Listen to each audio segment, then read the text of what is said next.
और ज़्यादा बदतर नज़र आ रहे हैं। किसी ने कहा था रंग बदला, रूप बदला और सुनहरा हो गया, फूल जब पूरा खिला तो उसका चेहरा हो गया। जो ये कहता था मैं सूरज हूँ करूँगा रोशनी, उसके आने से अंधेरा और गहरा हो। लुक से आप बहैसियत आमदार कुछ करिए, वरना होता ये है कि आप बहैसियत जमियत उलमा के सदर एक पब्लिक के चंदे के ऊपर चलने वाली जमात के प्लेटफॉर्म से और वो पब्लिक के चंदे के ऊपर चलने वाली पब्लिक के चंदे के आपने शहर को इस्लाह सियासत का नाम दे करके आप 2007 से सियासत में आए थे और ये इलेक्शन भी 2024 का आपने इसीलिए लड़ा था कि आप शहर को सुधार देंगे, क्योंकि डेवलपमेंट। बिस्मिल्लाहिर्रहमानिर्रहीम। मालेगांव शहर एक मजहबी शहर है। शहर अपनी दीनी और मिली शनाख्त रखता है, लेकिन हम देख रहे हैं कि गुज़िश्ता एक हफ़्ते में शहर के अंदर किस तरीक़ा से कत्ल व गारतगिरी का नंगा नाच नाचा जा रहा है। मामूली झगड़े को ले करके कुछ नौजवान नशा करके एक दूसरे के खून के प्यासे बने बैठे हैं। शहर के अंदर फायरिंग का भी मामलात हुए। शहर के अंदर एक हफ़्ते के अंदर मर्डर के भी केसेस सामने आए।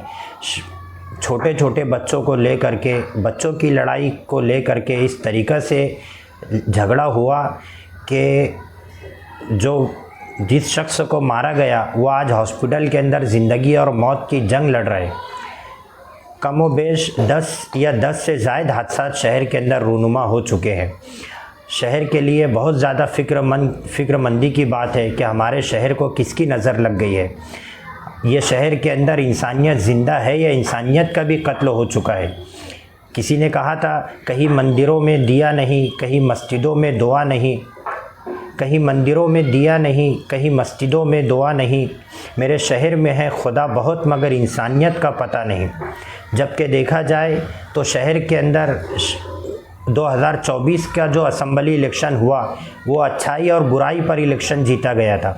शहर ने जिन लोगों को इक़्तिदार का ताज पहनाया, जिन लोगों के हाथ में इक़्तिदार दिया, उन लोगों ने इस बात के ऊपर, इस मौजू के ऊपर इलेक्शन लड़ा था कि हम शहर को नशा मुक्त बना देंगे, हम शहर से गुंडागर्दी ख़त्म कर देंगे। लेकिन हालात उसके बिल्कुल बरखिलाफ़ नज़र आ रहे हैं। माहौल और ज़्यादा तशवीशनाक होता जा रहा है।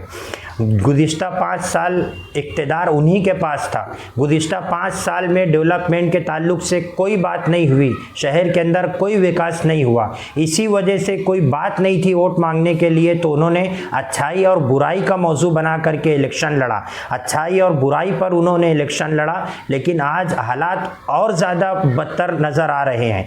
किसी ने कहा था रंग बदला, रूप बदला और सुनहरा हो गया, फूल जब पूरा खिला तो उसका चेहरा हो गया। जो ये कहता था मैं सूरज हूँ करूँगा रोशनी, उसके आने से अंधेरा और गहरा हो गया। नशे के कारोबार को शहर से मुक्ति दिलाने वाले, शहर को नशे से पाक करने वाले, शहर ने देखा कि नशे की अशिया फ़रोख्त करने वाले कहीं ना कहीं उनके ही साथी और उन्हीं के साथ उनकी फ़ोटोज़ और उनकी वीडियोज़ भी वायरल हुई। शहर ने देखा, अगर देखा जाए तो शहर के जो ये हालात बिगड़ रहे हैं, कौन इसका ज़िम्मेदार है? इसकी ज़िम्मेदारी किसके ऊपर है? शहर के मौजूदा आमदार ने आज तक के इस इतने संगीन मसले को लेकर के डिपार्टमेंट की शहरी सतह पर कहो या डिपार्टमेंट के आला ऑफिसरान के पास आज तक के राउंड टेबल मीटिंग नहीं लगाई। हमें तो ये उम्मीद थी कि शहर के अंदर एक हफ्ते में 10 से ज़ायद हालात इतने तशवीशनाक हो गए। शहर के मौजूदा आमदार पुलिस डिपार्टमेंट के साथ में राउंड टेबल मीटिंग लगाते शहर के संगीन मसले को लेकर के। जिस तरीक़ा से वो कारपोरेशन में अपनी सियासी मफाद के लिए 40-40 लोगों को लेकर के जाते और अपने सियासी मफाद के लिए राउंड टेबल मीटिंग लगाते। राहत साहब ने कहा था ना कि हवा इस बार ये कौन सी चली बाबा, एक चोर और 40 अली बाबा। इतने संगीन मसले को लेकर के अभी तक के शहर के आमदार ने चुप्पी साधी है। मुझे तो ऐसा लगता है कि शहर के आमदार को शहरी मसले को लेकर के, इतने संगीन मसले को लेकर के पुलिस के आला ऑफिसरान के पास आप इसलिए तो मीटिंग नहीं लगा रहे कि वहाँ से आपको कुछ मिलने वाला नहीं है, या इसलिए आप शहर के इस इतने संगीन मसले के ऊपर कुछ नहीं बोल रहे हो कि आपको डर है कि कहीं मेरा पद ना चला जाए, क्योंकि आपको आजकल अपने पद की और अपने कुर्सी की बहुत ज़्यादा फिक्र है और होना भी चाहिए, क्योंकि बड़ी मुश्किल से वो पद आपको मिला था। आपका तो इंतकाल हो गया था ना। ऐसा मैं नहीं, उन्होंने कहा था कि मेरा इंतकाल हो गया था, और शुक्र है कि सिर्फ इसी के ऊपर इक्तफा कर लिया, सिर्फ यही बोल कर के रुक गए, वरना तफसील में जाने का मौका होता तो वो ये भी बता देते थे कि इंतकाल के बाद आसमानों पर किस किस से मुलाकात हुई थी। मैं उनसे ये गुजारिश करूँगा कि आपने शहर को इस्लाह सियासत का नाम दे करके आप 2007 से सियासत में आए थे, और ये इलेक्शन भी 2024 का आपने इसीलिए लड़ा था कि आप शहर को सुधार देंगे, क्योंकि डेवलपमेंट की आशा और उम्मीद तो आपसे रखी भी नहीं जा सकती, वो चीज़ें तो आपको छू करके भी नहीं जाती। लेकिन शहर ने यही बात के ऊपर आपके ऊपर एतबार करके आपको वोट दिया और आपके सर पर इक्तदार का ताज पहनाया कि नहीं डेवलपमेंट तो कम से कम शहर तो सुधार, शहर के अंदर सुधार हो जाएगा। लेकिन सुधार तो कुछ नहीं हुआ, सुधार कमेटी बनानी पड़ी शहर के अंदर सुधार करने के लिए। तो आप किस लिए आमदार है, आप कब बोलेंगे? हमारा ये वीडियो बनाने का मकसद ये है कि आपके कानों तक के हम ये बात पहुंचाना चाहते हैं कि गुज़िश्ता 1 महीने में जब से आपने असेंबली का इलेक्शन हुआ, नताइज आए, आपने पद लिया, हम 8 से 10 महीने की बात नहीं कर रहे। 8 से 10 महीने की बात करेंगे गुफ्तगू बहुत लंबी हो जाएंगी। हम सिर्फ गुज़िश्ता 1 हफ्ते की बात कर रहे हैं कि गुज़िश्ता 1 हफ्ते के अंदर शहर में कितनी वारदात हुई, कितनी कत्ल गारत गिरी हुई, कि फायरिंग हुई, शहर के अंदर मर्डर हुए। आप के कानों पर हम ये बात डाल रहे हैं कि आप कुछ बोलिए हजरत, वरना आप फिर माजी की तरह बुनकर लॉन्च के अंदर जैसा आपने कहा था कि मैं हैरान हूँ शहर में 3 महीने में 30 खुदकुशी हो गई। तो हम आपको पहले ही बता दे रहे हैं ताकि आपको बाद में हैरानी ना हो कि 1 हफ्ते के अंदर 10 से ज़्यादा हादसा शहर के अंदर हो चुके हैं। कौन इसका जिम्मेदार है? हम आपसे गुजारिश करते हैं कि आप इसके ताल्लुक से आप कुछ बोलिए, और ये शहर के अंदर जो जिस बुनियाद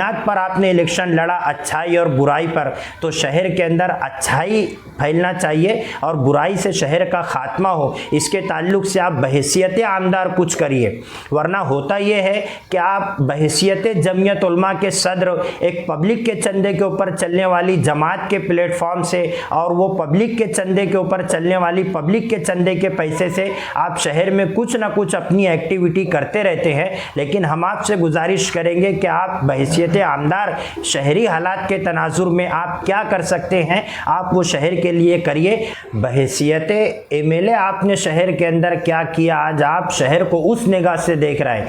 आप जो भी एक्टिविटी करते हो वो बहैसियत जमीयत उलमा के सदर की हैसियत से करते हो। एसआईटी मामले के अंदर जो लोग आज जेल की सलाखों के पीछे हैं, आप उनके घर तक के आप किसी से भी जा कर के नहीं मिले, लेकिन आपकी ऑफिस में काम करने वाला सेक्रेटरी आसिफ अंजुम, आप कम से कम उसके घर तो जा कर के मिल लीजिए। आज वो आसिफ अंजुम जेल के अंदर है, आपने जब जब उसकी कोर्ट के अंदर हाजिरी हुई, आप ना कोर्ट के अंदर गए ना उसके घर पर गए। बहैसियत एमएलए हम आपसे गुजारिश करते हैं कि आप कम से कम अपने साथी के तो घर, अपने साथी के लिए तो आप कोर्ट के अंदर चले जाइए या उसके घर पर चले जाइए।